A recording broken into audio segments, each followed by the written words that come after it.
In the heart of our great nation, where the strength of our communities is built upon the foundation of strong and loving families, an urgent crisis is unfolding. Child Protective Services, CPS, an institution designed to safeguard our most vulnerable, has in many cases betrayed its noble mission. Too often, families are torn apart not by neglect or abuse, but by systemic failures and corruption. We can no longer stand idly by as these injustices continue. We are here to give a voice to those who have been isolated, to shine a light on the corruption, and to rally our fellow citizens in this critical fight for justice. Every day, countless families are caught in a web of bureaucracy and abuse of power, their lives disrupted and their bonds shattered. Children, who should be nurtured and protected, are instead placed in situations that can be just as, if not more, harmful than the circumstances from which they were taken. Parents, often bewildered and powerless, face insurmountable odds as they fight to reunite with their children. This is not the America we believe in. We cannot allow these injustices to persist. Our mission is to educate, to inform, and to inspire action. We promise to bring you daily updates on CPS, exposing the truth and fighting for reform. We must remember that the future of our nation depends on the strength and unity of our families. By standing together, we can hold CPS accountable and ensure that it fulfills its true purpose, protecting children and preserving families. This is a fight we must not and will not lose. We are committed to saving our families and securing a brighter future for all. The road ahead is challenging, but with your support, we can make a difference. Together, we will bring hope to those who have lost it and ensure that justice prevails. Let us unite with unwavering resolve and a sense of patriotic duty to safeguard the integrity of our families and the future of our nation.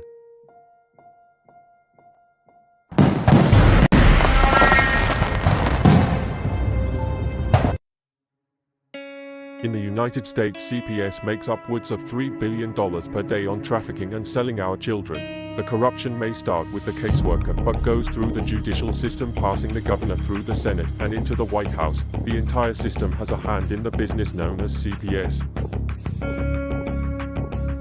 Our children are stolen every minute of a 24-hour day.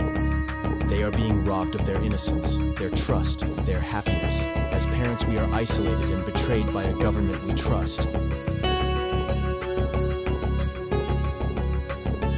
States are balancing budgets on kids' lives. Only 12% of the kids taken will be reunified. Title IV funding is being riveted with fraud.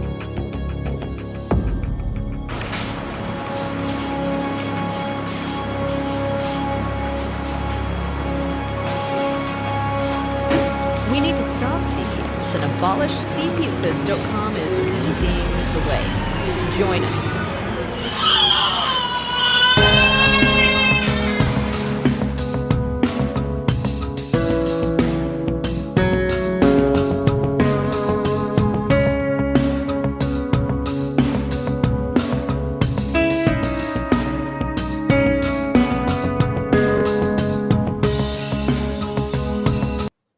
Hey guys, I've been gone for a couple weeks between work, some family stuff, and being sick, but I'm back. I'm a newer person on here. So my name is Amy, and last time, or the time before that, I can't remember, I told my story, but today we're going to talk about and perspective. Debbie, thanks for saying, hope you have a good day. I took part of the day off because I just didn't want to be in public today. Got some ice cream. Now I have some cheese balls. So yep, I had a good day. Hope you guys did as well. A little bit about the perspectives and perceptions. Everybody, even if everyone is standing in the same room and same situation, everybody has their own perspective of the situation, perception of the situation. So we're going to talk about that in regard to CPS. And first we're going to talk about the child's perception. Imagine you are a child, typically between a newborn to 5 or 6 year old. A lot of times they seemingly don't remove older children. We're going to talk about the youngest children first.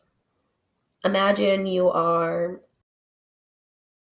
a newborn, an infant, a 1, maybe even 2 year old, and strangers pick you up from somewhere,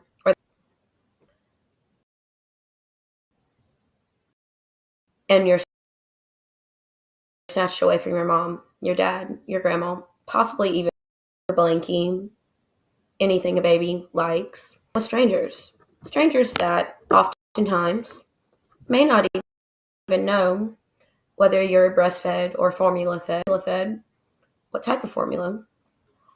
They may not know any medical issues you have. They may not know any allergies you have. And you're just dropped off with strangers.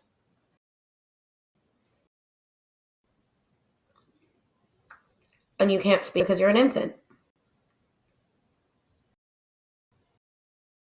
So you just cry and cry for the normal and the things you do.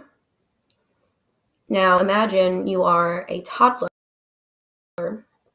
say old to about 3 or 4, and you're somewhere with your parents or your family, or you're at home, and a stranger comes and again takes you. You may or may not have younger baby siblings with you. You may not have you may have older siblings with you. You may be alone. You and your siblings may or may not go to the same place. They didn't ask about your stuffing or sleep or what you do eat or any allergies or medical issues you have. They didn't ask whether you like to be read to or watch a certain show before bed. They didn't ask anything. And again, they drop you off with strangers who probably don't understand what you're saying, because you do talk some, but a lot of it is just in a way your family understands. You ask for your mama, dad, your grandma, your dog, your sister, your brother, and you get told no, or you get told I don't know, or you get told we're your family now, and you're confused, and you cry and scream, and people say you're bad, and your behavior shows that you're confused and scared and upset. And oftentimes they try to use that to claim, well, see, clearly something was going on here. Look how this child is acting. Because you don't have the understanding and communication skills to ask questions or further understand what's going on. Now let's imagine you're about 4 to 6 or 7 years old, and someone picks you up from daycare or school or your parents' house or wherever. Again, a stranger. Again, you may or may not have siblings with you, and you may or may not go together to the same strange place. They don't know whether you can. They probably mostly understand what you're saying, but not sure fully. They, again, don't know your allergies or medical problems. They won't answer your questions when you ask where your mama or your dad or your dog or your neighbor or your blanket or your teddy or anything is. You ask what they won't tell you. They ask when you can go home, or they'll say things are bad. And since you're 4 to 6 years old, bad to you means, oh, I hit the dog, I broke a toy, I spilt milk, things that small children get in trouble for. And because you know your mama and your daddy and your family members are not bad. and still nobody tells you anything. Now imagine that you are from about kindergarten to 3rd grade. So you go to school. You may have been picked up by this stranger from school or from your home. You probably have younger siblings. They're probably taken somewhere different than you. And you're asking questions, lots of questions, because you are old enough to. And people tell you things like your parents were bad, parents made a mistake, going on. They're asking you questions because you're old enough to talk. You're not why strangers are asking you questions, or why you're left with other strangers who, again, don't know your medical history, don't know your allergies, don't know what food you like, anything like that. And you're very confused because you're taught to be careful and to not go places with strangers. Now, a stranger has taken you from your parents. This is a safe place. And you're confused. You may lash out, toddler, or you may have a lot of questions. Either way, you are likely going to be very confused, disrespectful, or disruptive, and people don't like that. Am I frozen? Okay, and now imagine that you are between about 2nd or 3rd grade to about 5th grade. You're an older elementary schooler. 9 times out of 10, you probably do have younger siblings, because we all know CPS, who can't witness what did or didn't happen, who can't argue back, and who can easily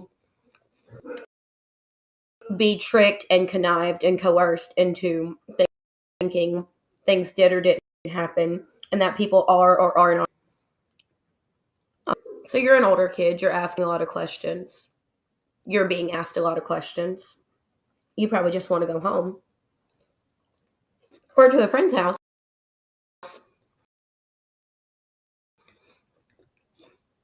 And you're telling things of that nature. And nobody believes you. If anything, they're trying to get you to say other things. And on several other factors, you may or may not just say these things they want you to get them to go away, because you're upset, you're confused. You're probably split up from your siblings because you're older. And you just want to go home. Now, let's imagine you are a middle schooler. You are really not knowing what's going on. You did not want to get in the car with the stranger, nor did the younger children, for that matter. You may have even fought trying to get in the car, which may have landed you in juvenile detention or a wilderness program. You're likely ripped away from your school, your friends, your sports teams, everything you know. And again, still not answered any of the questions of what's going on. And had people saying things to you and maybe even making threats to you. Who knows, depending on the situation. And now let's, a very small population, but let's take the perspective of a high schooler who gets removed. 9 times out of 10, again, you have much younger siblings and or a child of your own. You are removed. You are often switched schools, so you don't have friends. So you can't ask for placement to be put there.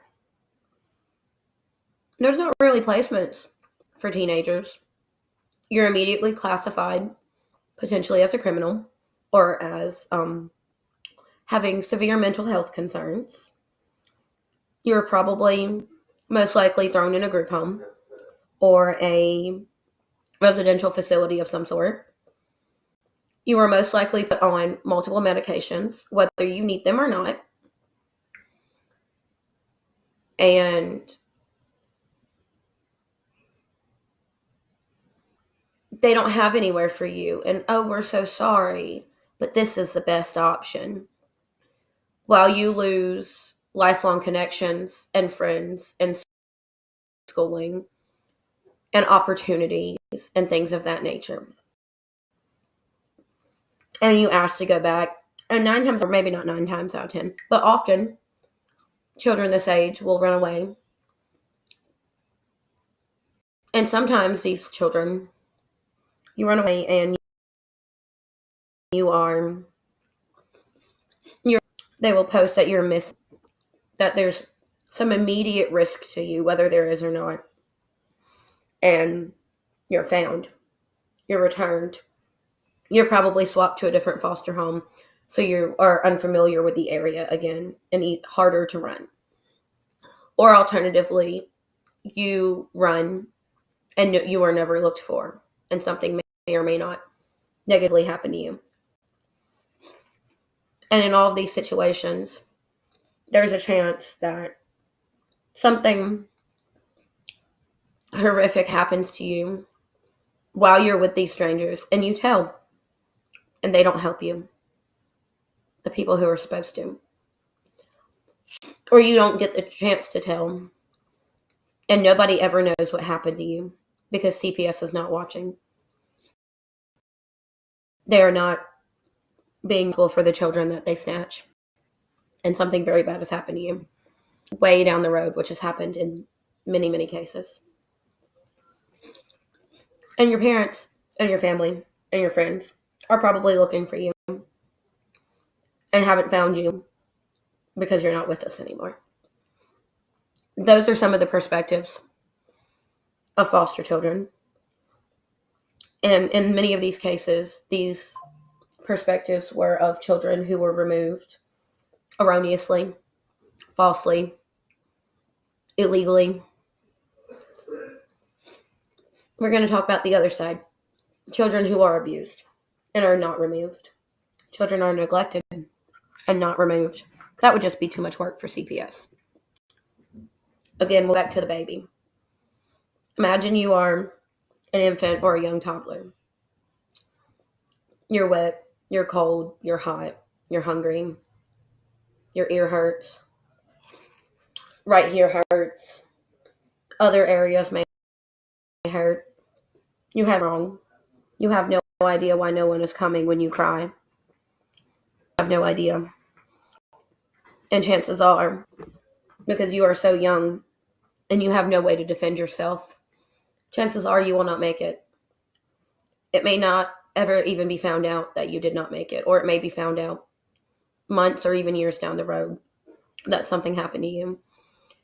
And in a lot of these cases, somebody rang the alarm bell for you to be saved, and nobody came, or they did come, and they claimed there was nothing wrong. Now imagine you are a toddler. There is nobody home, or there is, and they hit you, or they don't feed you, or they feed you things sick, or they hurt you in multiple physical ways. You cry, you scream, you try to fight back. You might try to run if you can get outside. But again, you're too young to defend yourself. Chances are you also, like the infant, will not make it. Whether the alarm bell is sounded or not, when the alarm bell is sounded, they do not help. Now, a young elementary schooler, you may come to school extremely hungry, tired, angry, and I don't mean 1 or 2 days, I mean consistently, extremely dirty, saying or that happened, talking about strange occurrences or things that someone your age should not talk about. You may or may not have constant injuries. You may or may not be covered in bruises or broken bones. Chances are, a teacher may sound the alarm bell. That's if you get to go to school. But again, many times it is put off or covered up. And again, you may or may not survive, or you may or may not become a behavioral hazard at school. And again, nobody comes, nobody cares. Now imagine you're an older elementary schooler. You and your friends talk more, conversation depth, people have more understanding. You may get picked on it. You may be someone who's to ask the teacher for a hairbrush or for a change of socks. Some of these things can happen in poverty. Some of these things, poverty is a different deal. So we are not talking about poverty here, for just a clarification. You may tell a teacher, a trusted friend, you may or may not sound the alarm bell. You may have already told before in the past or seen a sibling tell. And you may have remembered what happened after they came and left and didn't save you. And you do not want that to happen again or to happen to your younger siblings. As an older elementary schooler, you are likely the buffer between the adults and anyone younger than you. Now imagine you are a middle schooler. You have some more identity of yourself and everything. You hear of the horror stories of things that happen to children in care. And you go, well, it's really bad at home, but at least I know my mom, my dad, my parent, my grandma, my uncle, my aunt, whomever is there. And I know what they're capable of. I have a decent idea. So I would rather stay here because at least it's a known instead of an unknown. And if I call and they don't save us, it would be even worse. Or alternatively, you do call and nothing is done. You, in that older elementary schooler, you can also become a statistic of an abused, neglected child who did not live. But you do have some ability to defend yourself. You may or may not make it, with or without lasting injury. You're a teenager now. Chances are you're withdrawn, or you have multiple mental issues, or you have turned into an abuser yourself.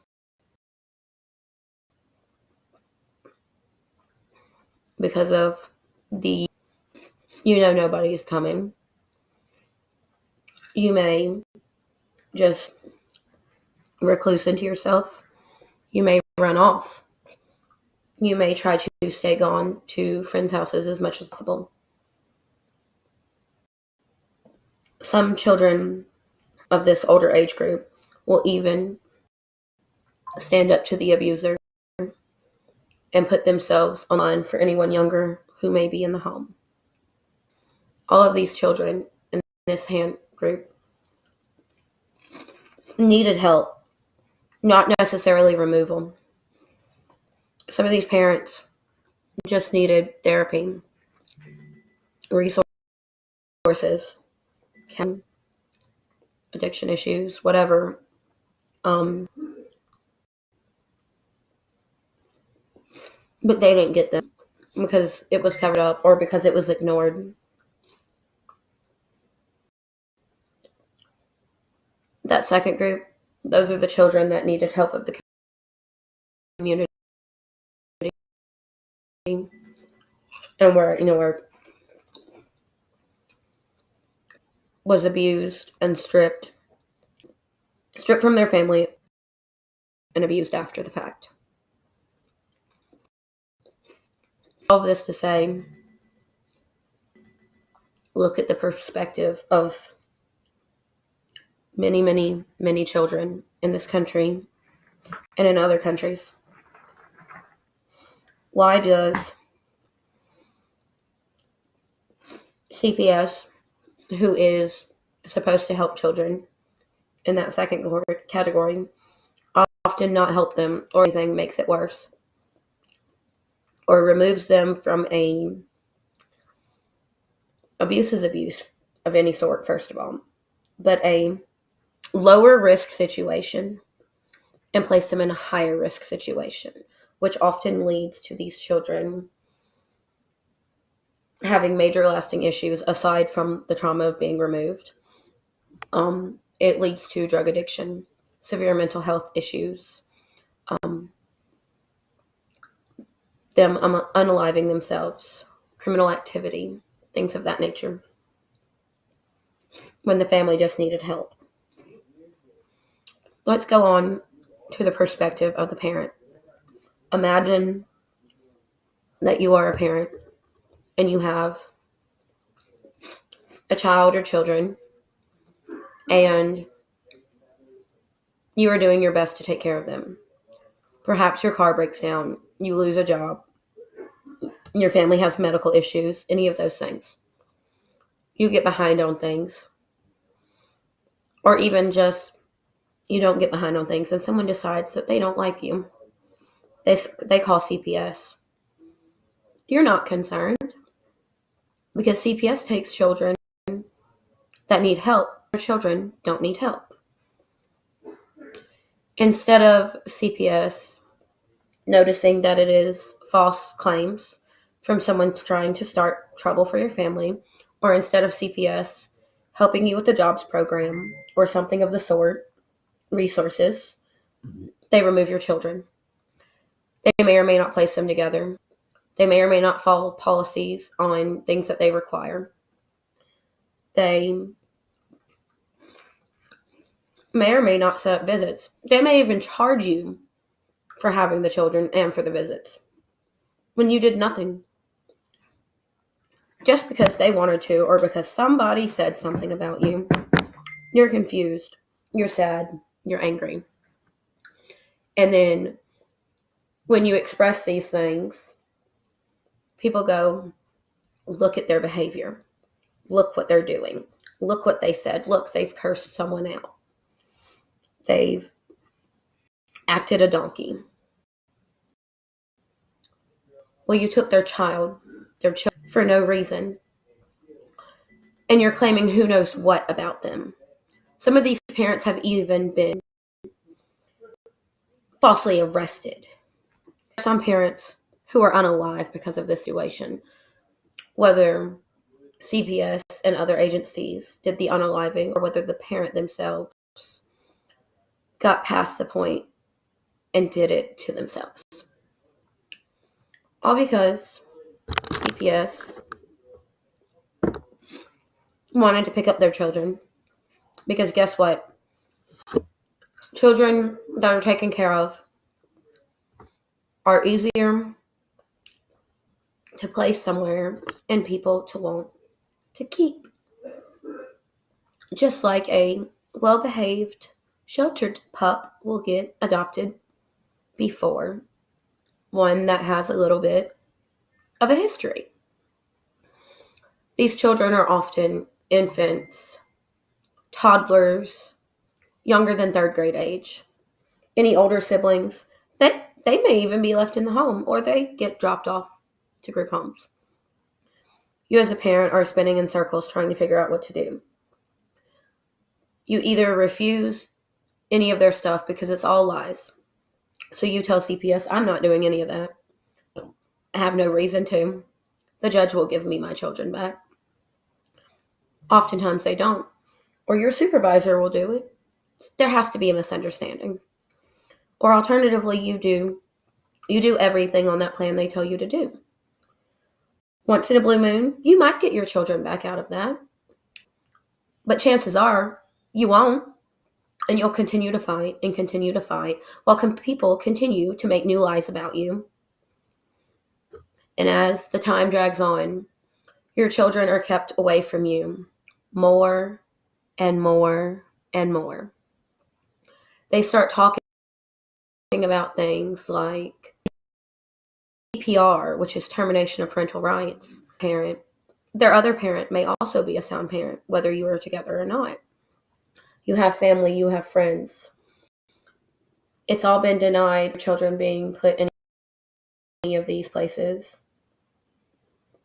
Good reason, other than we said so. And then oftentimes when you stand up and say, no, that's not right, that breaks this constitutional amendment, that breaks this state law, etc., you're labeled a problem, a nuisance, a disturb.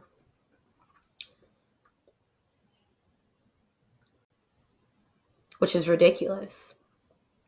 Because I thought it was for what was the best interest of the child. It is never in the best interest of a child to be placed with a stranger.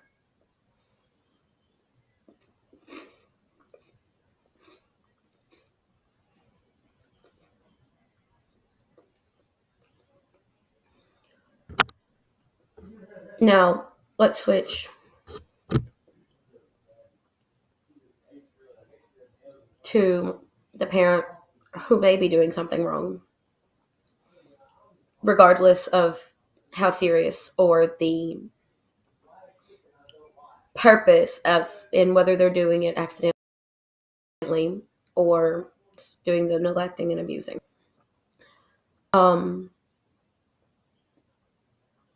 You do what you want. You don't care. You may or may not. You ought to buy food at your house. You run around. You may not pay your bills. You may be doing substances. You may be physically harming the children. It doesn't matter. Because CPS has already come 3, 4, 5, 9, 52 times. They haven't took your kids yet. Because right before they get here, you will clean up your house.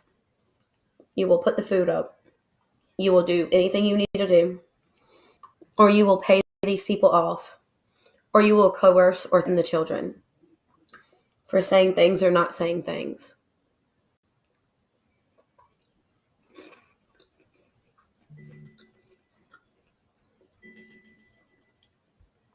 And if they come, they look. You may do one thing or things that they won't. They pat you on the back. They close the case. Or they might pick up your kids and take them to grandma's house. And then you just move into grandma's house. And they let you. All is fine, all is well. You're still pretty free access to your children. While you continue to do the things you shouldn't be doing. And it doesn't matter. Because they won't do nothing. They're too busy bothering somebody down the street for no reason. I could say a lot more on these type of people, but I won't. You know who you are if you're this person. Then there's caseworkers. Many times they claim to be things they aren't, such as social workers and things of that nature.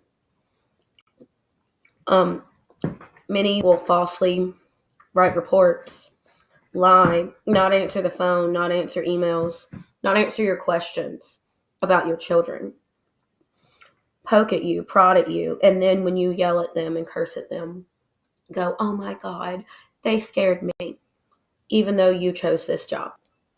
And you didn't do your job, which is why that parent is acting that way.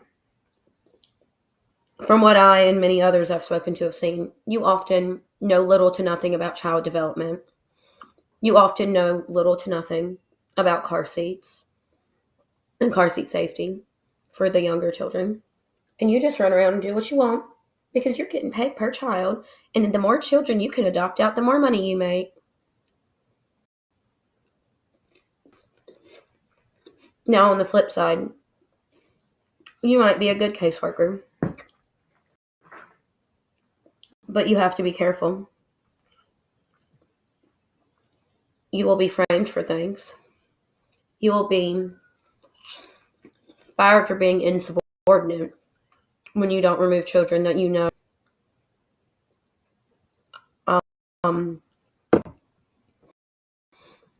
they are doing wrong. They want you to do wrong. You probably quit or you get fired, or in some cases, you even get framed for charges because you stood up for the children and the parents. And lastly, the foster parents. You see advertisements, help these children that are so abused and neglected, that these children that nobody wants. You jump through all the hoops. You get children in your home. You talk to the children. You may even parents, and you find out what is really going on. Many of these children are in care, while simultaneously finding out the children that do need your help are not in care. Joel, what are you talking about?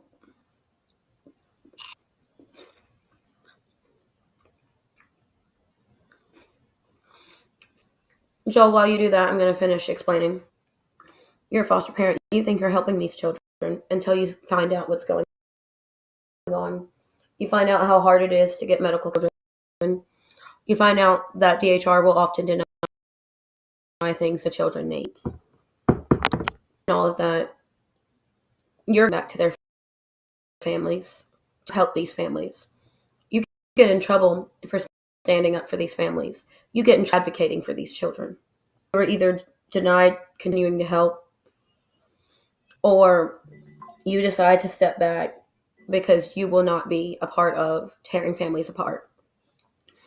On the other side, you are a foster parent who may or may not know what is going on. And you're just doing what you think you're doing at face value. But you truly know nothing. And on the third side, because this one has a third side, you are a foster parent. You're either flat out abusive and neglectful, or you are abusive and neglectful in ways that are harder to prove. Oftentimes, these children are just a number or a check to you, or a, oh my God, look at me, I'm helping the community. You're the one who is often on Facebook asking for free things, asking for help, letting whoever watch the foster children. You often have many children from many different cases all in your house. There's no way you can spend quality time with these children. There is no way you can keep up with all of their medical things. Development gets behind for these children. It's fine. CPS doesn't care. You're just worried about keeping these children so you can keep that check. And many times, these are the homes that are wanting to left, right, center adopt children. Because guess what? Even after adoption, you get a check. They often have sibling pods, sibling groups, because you get more money from those as well. They will not take these children to different therapies and services and things of that nature and claim there's nothing wrong with them. And then they will flip around, medicate these children, because children on medication are more money to them. Sometimes these fosters will even go as far to attack the actual parents because they know that they are in the wrong and that those children belong home. But if they admitted they would lose their money, or the children would tell on them for what has happened. And these are the most dangerous kind, because what will happen to these children? I know there's a lot of moving parts and perspectives and perceptions. But the bottom line is, there's no reason it should be this way. And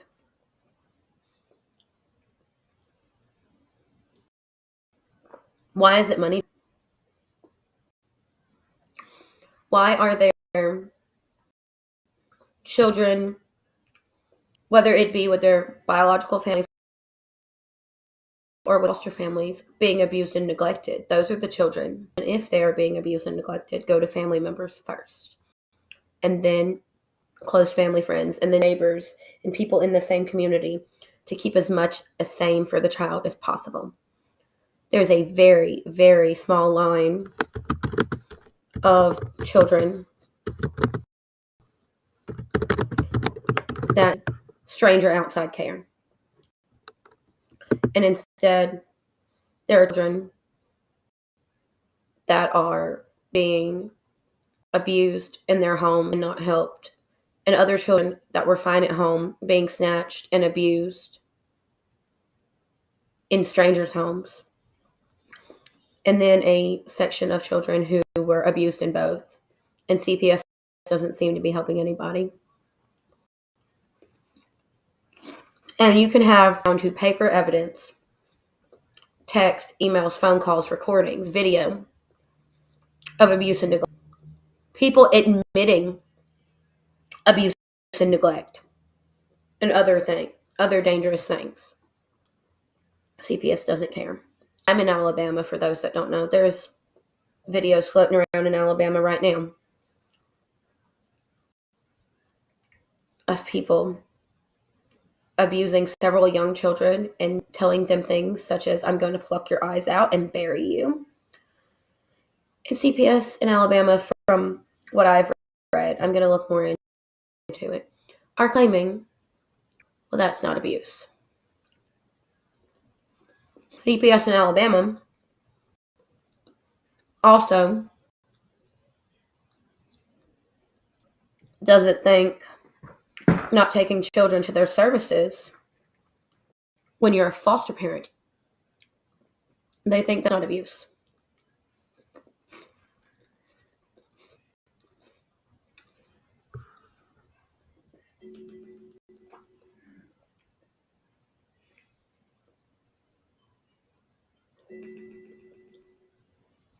Oh, sorry, I had to read that. Does anyone have anything to add? Joel, I know you'd commented, but I'm not sure what I will somewhat say something about this. You mentioned charged and whether somebody was guilty and whether it's a legitimate charge. Oftentimes when children are removed, there are not any criminal charges pressed because nothing happened. But then there are other situations when something happens to a child and they don't press charges.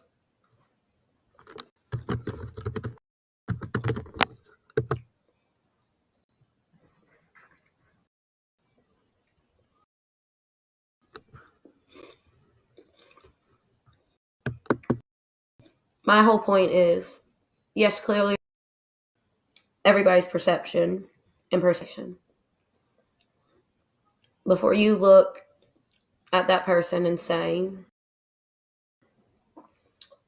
that parent over there is acting crazy, they don't have their kids, why are they acting like that? Or that kid that's in foster care, they should be grateful. Why? Why is that foster care acting like that? What should they be grateful for? Great that they're being traumatized? That parent that's acting out? Why are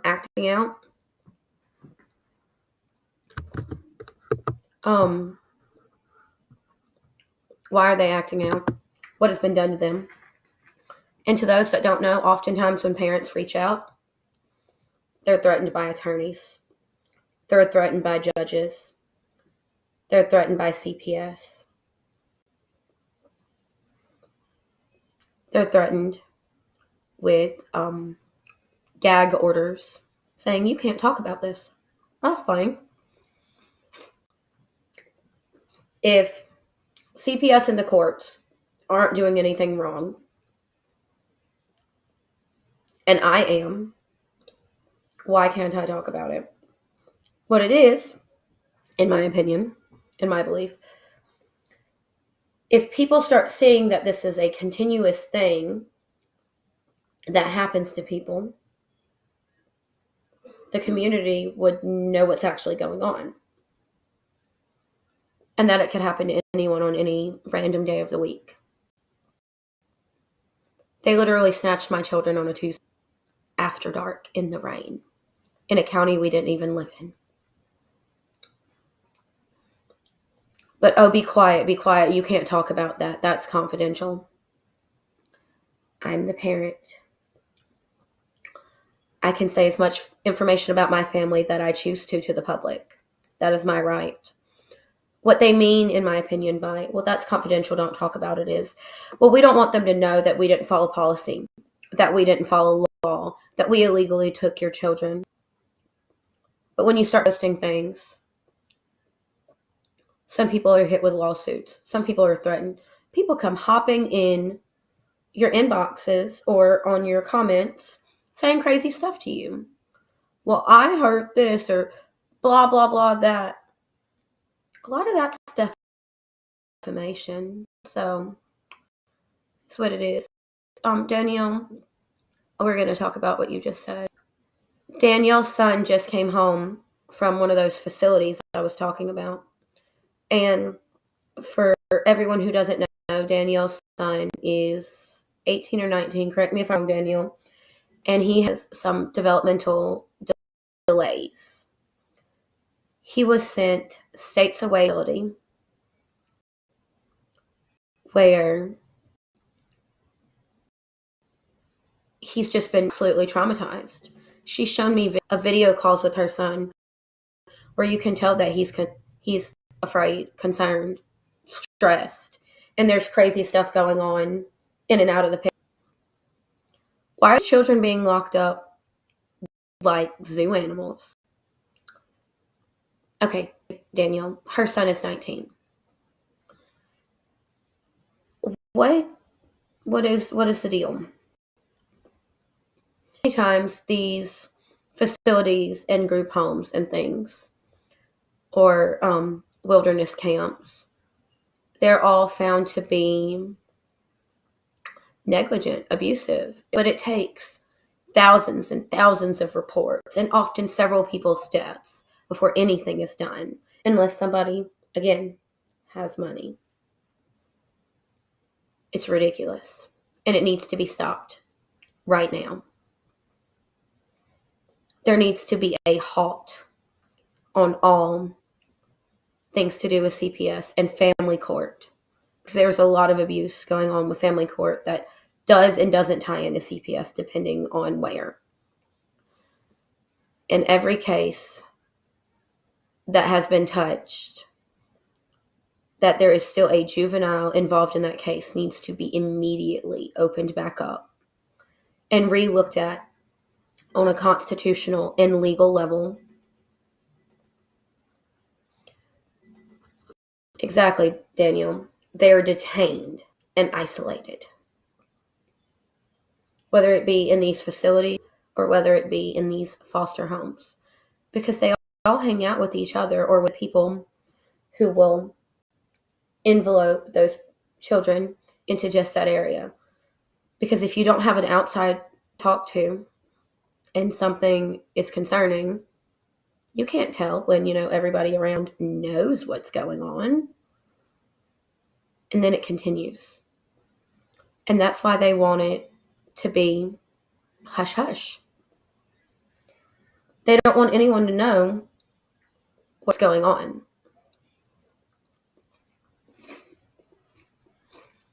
So it all needs to be halted. We have computers now. Set a search where any case involving children that are still under 19 years old, those cases get pulled and immediately recalled, and everything immediately re-looked over for court for these children to be placed back where. And another thing that is causing issues, when someone adopts a child, they change their birth certificate. That is a falsified document at that point. Daniel, I'm glad you recorded those too. Those are very handy. But it's sick that they had to happen. But these birth certificates, they're falsified because that's incorrect. You can't claim that you're someone's biological parent when you're not. Oh, no. That locks these children's identity. It changes their identity. It makes it hard for them to get their records or any other records. And it's also harder to track where these children end up or what their outcome is, and whether they even live if you're changing their names and floating them around wherever. And many times, I've seen, especially in these cases where people have multiple upon multiple adoptive and foster children, they will get several children and then they will move to another area. So these older children don't know the new area, and it doesn't show that they're adding and adding and adding and adding.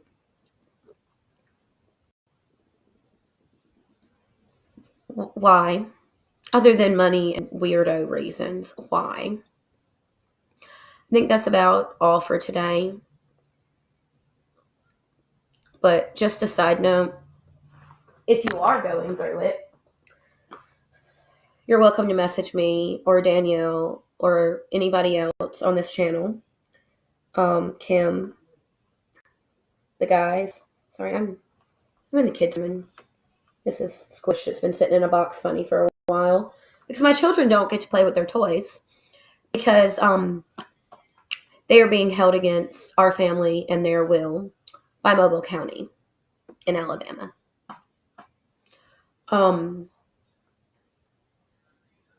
If you're going through it, you can message any of us. You're not alone.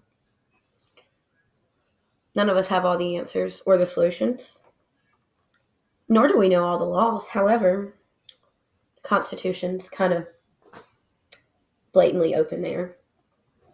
There's a lot of things going on. There is a bill, let me see what it's called, in Alabama that they're trying to get passed that would make it more where Alabama CPS had to do more. Let me see if I can find it real quick. I need to read it, but I was reading about it earlier. It's called HB 340. The DHR, because CPS is called DHR in Alabama, the DHR Transparency and Due Process Rights Notification Act. This needs to be passed.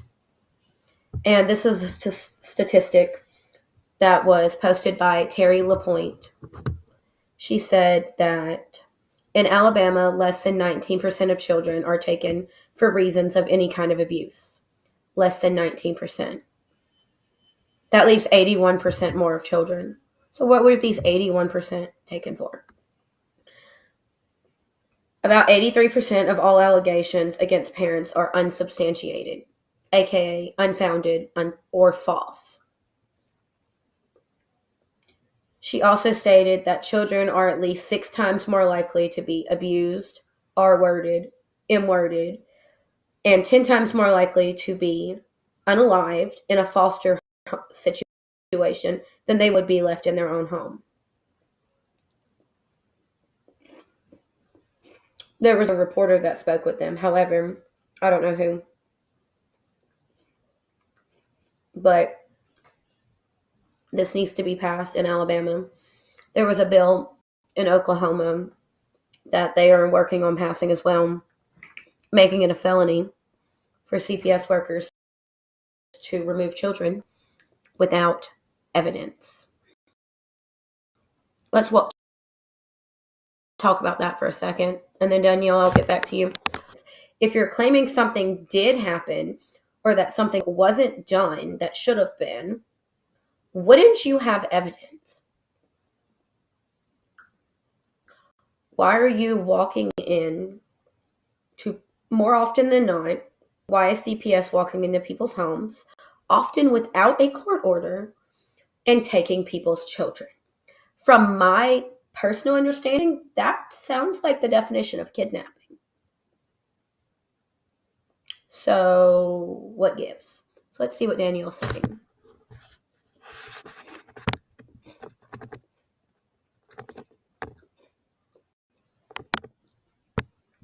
Yes, the things that they fabricate are ridiculous.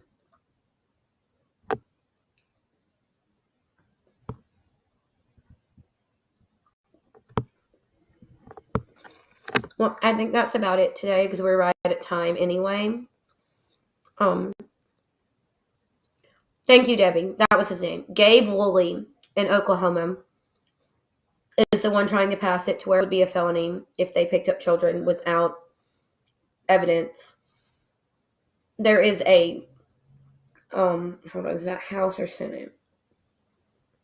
I'm not sure if he's part of the Senate or the House in Alabama, but Representative Kenneth Pascal is the one that is one of the ones helping with HB 340 in Alabama. At the bottom it says, there was a lot of argument on whether this is good or not. Like, the people that went up there, some people were arguing that this wasn't good for Alabama's children, for the parents to know their rights. Okay. But next week is spring break in the legislature in Alabama area. So or is legislation on spring break? I know some of the schools are on spring break. Anyway, there's a lot of spring break stuff in Alabama next week.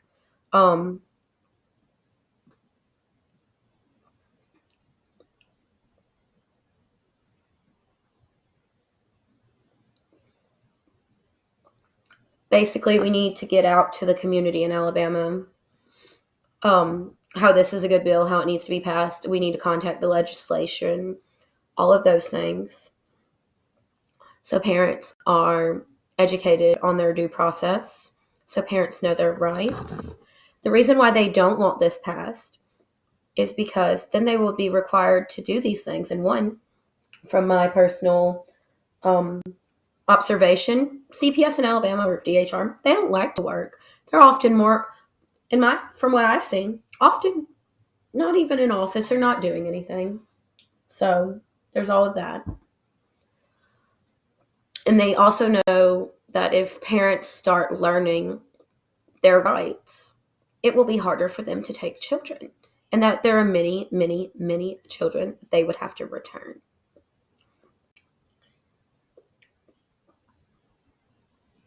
And I personally believe that's what they're scared of the children. I believe they are scared of the children that have aged out in the last 10 years and are continuing to age out.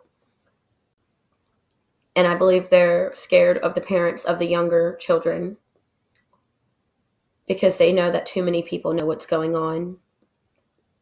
And that's why they're trying to hush it. Or alternatively, if they can't make someone be quiet, they're threatening them. Or they're lying to people about them.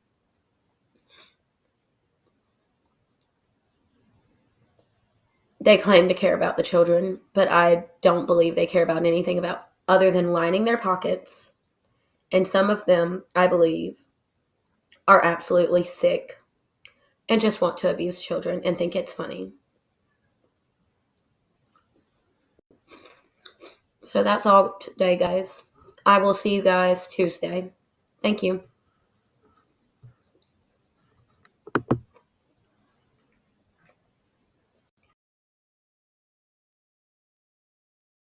Our courts are contaminated with young, inexperienced caseworkers and polluted with bribes, high-priced bonuses for speedy adoption of terminated parents, and judges who don't practice law with the Constitution in their sights. This is a problem.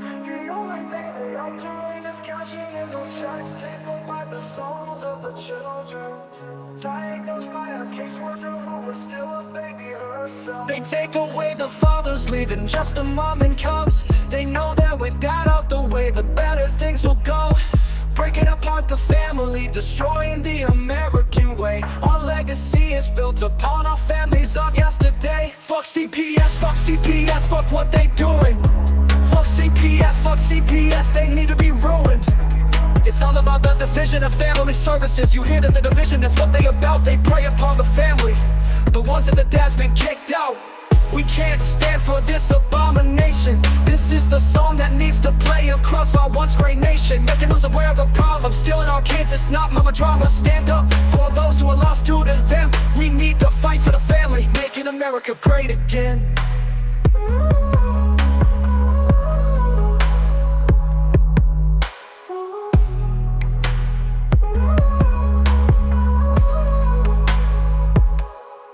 CPS comes along with the mission to protect. The only thing they are doing is cashing in those checks paid for by the souls of the children, diagnosed by a caseworker who is still a baby herself. They take away the fathers, leaving just the mom and cubs. They know that with dad out the way, the better things will go. Breaking apart the family, destroying the American way. Our legacy is built upon our families of yesterday. Fuck CPS, fuck CPS, fuck what they doing. Fuck CPS, they need to be ruined. It's all about the division of family services. You hear that the division, that's what they about. They prey upon the family, the ones that the dad's been kicked out.